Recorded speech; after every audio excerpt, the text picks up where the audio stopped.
Hey guys, welcome back to the shop. Behind me, we have Project C5. I don't know, we haven't named it yet, but we are doing as much stuff with this car as we possibly can because it's a seat time car, and that's what they do.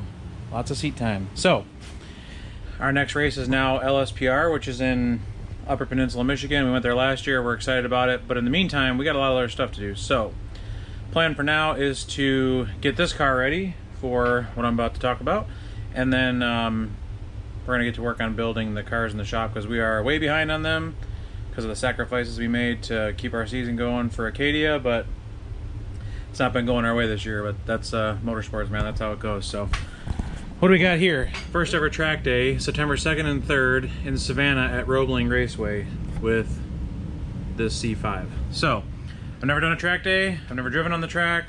I don't even know what this track looks like. But you know what? I don't want to make excuses on why I can't do things. I want to get my high performance driver education, I think, so I can get my competition license. So eventually I can do some wheel-to-wheel racing with that thing. You don't have to do HPDE. You can just do track days. But I would like to get my license at some point, and I also want to learn how it goes going on the track. So there'll be an instructor riding with me. I'm definitely going to record it. I actually picked up a new camera this morning that I'm going to test out at the track for some cool new footage, and then if it works well, we'll bring it to the rally scene. There we go. So I'm going to put you guys on a time lapse. Nothing crazy interesting with this car, but we went to a 5W40 weight oil instead of 30 to see if we could get a little bit more oil pressure once the oil was real hot, because I'm expecting it to get very hot on the track. It is made to be tracked, but kind of a known Corvette issue is the clutch master cylinder tends to boil because of the way the hydraulic line goes next to the long tubes, and then the valve springs in these cars don't like high RPM, most likely because this has a mild but relatively aggressive cam in it. It's already got valve springs, but I can't find any documentation on it from the previous owners, so we're not going to take any chances.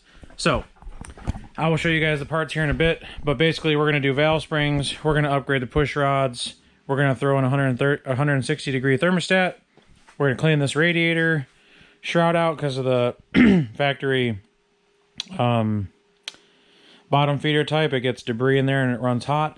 And then we'll do a back-to-back comparison of the testing I just did at the Dragon. We'll go out for another spirited cruise and see if we can lower our temperatures before we worry about buying a DeWitt's radiator or an oil cooler or any of the more fancy stuff, which we'll probably do in the future if we track it more. But hey, let's just go to our first event and see how it goes. So I'm gonna throw you up in the time lapse. It's gonna take me forever to get this thing jacked up. It's a pain in the ass. One other small change that we made that I just forgot about is got rid of this 38-pound factory battery.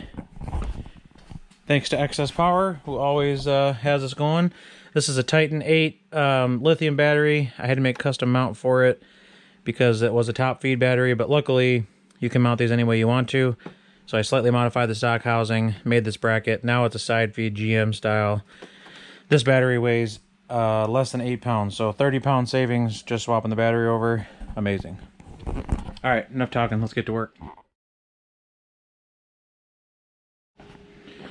All right, so that took forever, but we finally got it jacked up, and stands under there. Corvettes are weird. You gotta jack them up from cross members kind of in the center, so it takes a little bit to get going. Try not to, they have pucks that slide on the side, but you really need to lift it at the same time because it'll cantilever. It's a fiberglass car, so gotta be careful with it. Anyways, what's up first is this car has an MGW short shifter with the Hurst ball on it. Short shifter's super nice, but it's way too stiff. So you just basically shim a bolt on the transmission with these little, they're actually drain plug O-rings. Here's the part number if you want to get them. There's 2 in here, shouldn't need more than 2. You just basically got to reach up under there, you take a bolt off. I think it's like a 15 millimeter or something. I got to look it up and double check. Pull the bolt out, put two washers on, tighten it back down, and it gets looser. Then I'm going to lower the back down a little bit. There's no need for it really to be this high both ways. But after that, then we can start working. I really didn't need to get under the car except for to drain the coolant, but this car since we're going to be working on the valve covers right here, it's now waist level. So I can just put a fender cover over here and we can work standing up instead of crouching down. If you're going to have to do this, you might as well be comfortable. So let me get this bolt knocked out, and then we'll start putting on the rest of these parts. Some Brian Tooley goodies, heat sleeves, spark plugs, all that good stuff. It's a 15/16. You loosen it up, you slide the 2 washers on, tighten it back up, and then torque it to 30 foot-pounds. And that's it. And I didn't really do a before clip because I'm just trying to get stuff done. But the side-to-side play is a little bit looser. The MGW is naturally pretty stiff, but the into gear and out of gear is way looser now, which is nice. It's still notchy and it still feels really good. But before, like, to get it into reverse, you'd have to like really cram it over, and now it's just a simple over and out. Feels nice. Excited to drive it and see how it goes. All right, next up, disconnect the battery, fender covers. Let's get started on these valve springs.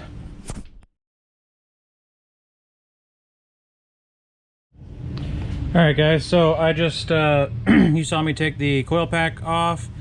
The assembly, the hardest one is this corner because you have to feed the thing through here. It doesn't want to fit. I ended up having to use a 10mm stubby wrench to get that off. So I'd recommend loosening the rest of them first so that you have a little bit of play, and then getting that one off. So the whole reason we're doing this is because these engines need upgraded valve springs when you run a bigger cam or high RPMs for the track. And these cars came with yellow valve springs that were notorious to crack. I suspected that whoever, the shop that put this cam in, put better valve springs in, but I thought that they might have just put the blue GM factory ones in. But they actually put the dual titanium springs in. It looks like the same ones I was literally just about to put in, which are the Brian Tooley 660 Platinums. So, good thing is it already has good parts in it. Bad thing is I don't know if this is a waste of time or not. I'm debating on replacing them anyways. They are a wear item, and I don't know for sure that those are like BTR 660s, but they are dual springs and they look the same. I do have fresh valve stem seals, platinum or titanium retainers, and the upgraded thicker push rods to put in. So I mean, who knows, this might even have thicker push rods. I don't know, I've never done this before. But so I gotta think about it for a minute and see if I want to pursue swapping them still, and then we'll go from there. But yeah, kind of a unexpected surprise.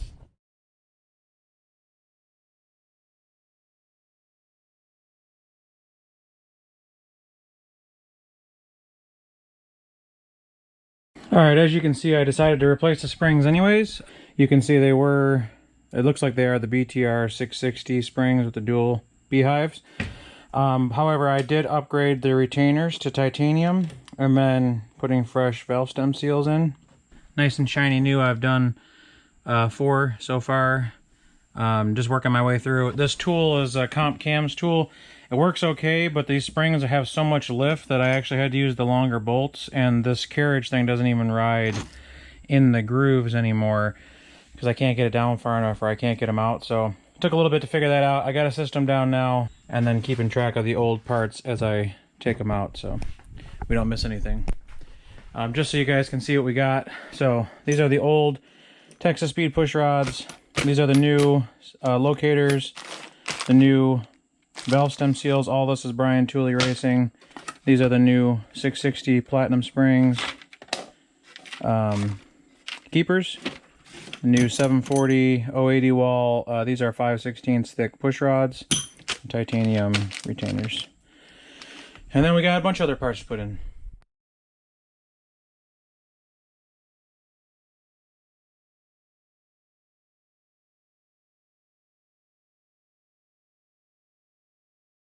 Alright guys, forgot to record that last little bit.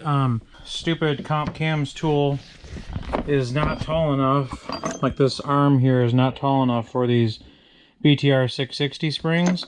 So I ended up having to swap to the longer bolts, and as you can see, they bent. Then I ran to the store and got new bolts, and they bent the very first time, and they started getting stuck when I was trying to release it. So I ended up finishing this side, and then I put everything back together. I just put these DEI spark plug boot covers in because of the long tubes. I don't want these MSD wires to melt, so they look pretty good. I got this side all buttoned back up. I set the preload correctly. I think the push rods that came out of it were 740s, and that's what I ordered, 740s. So they should be all right, but it's always good to double check. And this is my first time doing it, but I think they're okay.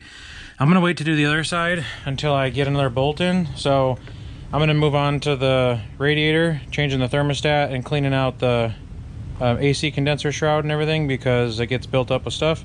Probably do that tomorrow, and then I'm gonna order a new one of these that a friend said might work better from Amazon, and then I'll do that side. So that's gonna wrap it up for today. All right, back at it, day 2. It's gonna be brief today. Just got done playing pickleball and making dinner, but so tonight I'm going to drain the coolant out a little bit, and I'm going to put this Lingenfelter, Lingenfelter 160 degree thermostat in, and then we will fill it back up, and then when we start the car later, we should be good to go.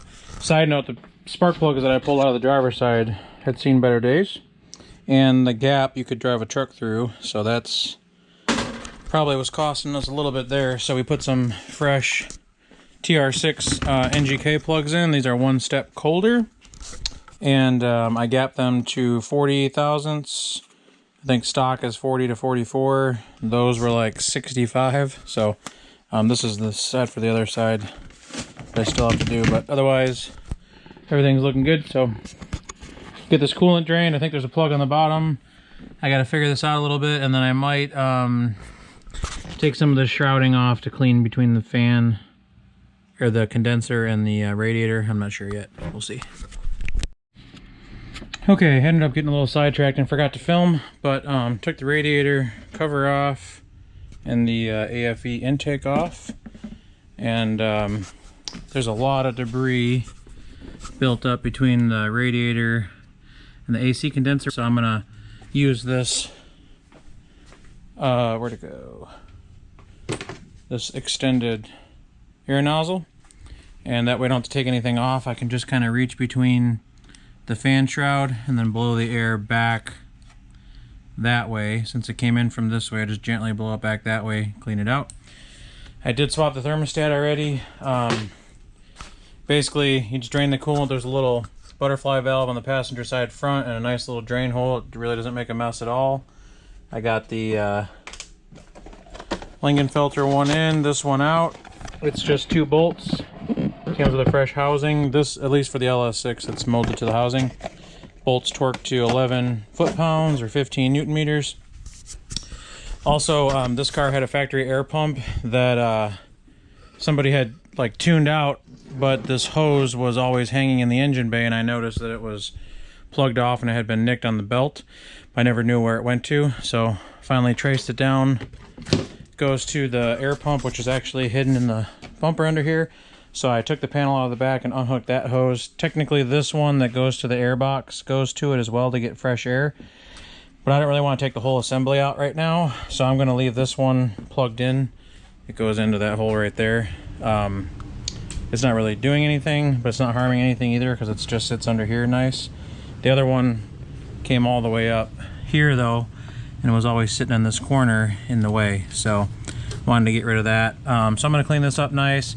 Also, my catch can is from Elite Engineering, but previous owner or whoever used this AN line but not AN fittings, so it doesn't actually seal well, and there wasn't any hose clamps on a lot of these, so there was a ton of slight vacuum leaks. So I've been putting hose clamps on them. This one actually goes to the factory PCV, which goes to that port there, but it had a tear in it, so I took it off because I'm going to order another one. And then this one that goes to the it's not the intake manifold, there's a different term for it, I can't remember it right now, but anyways, there's a nipple down there and it's got a lot of debris because it's just blowing extra stuff around because it's not clamped in, so that's a vacuum leak too. So I think I'm going to go to normal hose on this, so I don't have to convert all these to AN lines, just get some actual like PCV rated hose, because these kind of look out of place anyways and they're obviously not holding. So That'll wrap it up for tonight. Tomorrow we'll do the other side valve springs, and I got a tool coming in so I can turn the motor over so I can actually set the hydraulic lash where they're at the bottom circle like they're supposed to be. I checked a few of them that were at bottom circle and they all seem to be the same, and they're all 740 push rods. But to be thorough and safe, I want to actually turn the motor over until each push rod is at bottom circle of the cam, and then check them, double check them. And I gotta put the valve covers on anyways, so. Seat bracket, specifically for the C5. And this is the Evolution X seat that was also designed for the C5 and C6 because of the narrow base. It's a fixed back seat, but it only has like medium bolstering so that it's not like super uncomfortable to get in, since this isn't a dedicated track car right now. And it'll save a little weight from the factory seat. Okay, Corbo, I see you. Feels good quality though. So it's nice. Let's see how we fit in it. Oh yeah, not bad at all. These will actually work for harnesses. It's got some bolstering, not a ton, but pretty good. I think they make a kit for it too. See how it works. Pretty nice seat.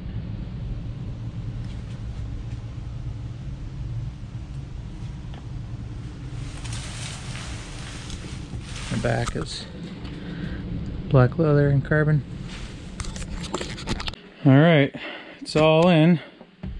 It's pretty tight down here where this trim piece is, sliding it forward and backwards, because it is on sliders, which is nice. So it's fixed back, but other people can drive the car because you can slide it forward and back. Honestly, it looks really good in here. I really wish that these were not white. I don't know why they are white. Maybe I can paint them later, but otherwise the red stitching and the Corbeau here in red really ties in nice with the car. Like, it kind of looks factory, and it fits me very well. It's nice and centered in the car. It actually lowers your head just slightly, so I have room for a helmet, but I'm not like sitting on the ground where I can't see over the dash. It feels really, really good. I'm gonna leave this seat in for like a week or so and put some miles on it, and if they're comfortable enough, I'm just gonna order one for the passenger seat and then maybe sell these or keep them for later. Basically, to switch these seats over, it's just 4 bolts, 1 plug on that side, well, depending on what car, but for the driver's seat, plugs on that side for the power. And then you gotta take the seatbelt harness off here and 1 plug there. And then the other one fits in. So the seats, I was hoping there was gonna be a weight savings with this seat because it's a fixed back and manual slider, not automatic. But apparently GM did a good job with the factory seats because this is the same weight. These are within the same whole pound as the factory ones, but this has way more support, and in my opinion they do look really good minus the white trim, which is what it is. I'm not sure if I'd even worry about painting that or not because it'd probably wear off, but the factory seats look good because they match the mod red interior, but this definitely makes it a little more black and a little less so much red, which I'm a fan of. So nice job, Corbeau. Alright, waiting on Amazon to deliver with my other valve spring tool, and then we'll get started on that side of the motor. I gotta blow the dust out of there and then should be ready to go. I went to Napa and got this Gates PCV EEC line. It's 3/8. That's the size that you need for the fittings. And then I just replaced, it's only 3 lines, so this is the like positive fresh air relief or whatever. And then basically the catch can just goes to the valley cover and then to the throttle body. It's got to use this factory PCV part here. This also had a hole in it, so I got a new one on Summit. Put that back in. This looks much nicer, fresh. And I cleaned up the valley cover, or excuse me, the valve covers, got them bolted back up. Pretty much ready to put some coolant in and start it. And then once I make sure none of these are leaking oil or anything and the car sounds good, then I'll put the covers back on. But we're kind of nearing the end, boys. About ready to fire it up.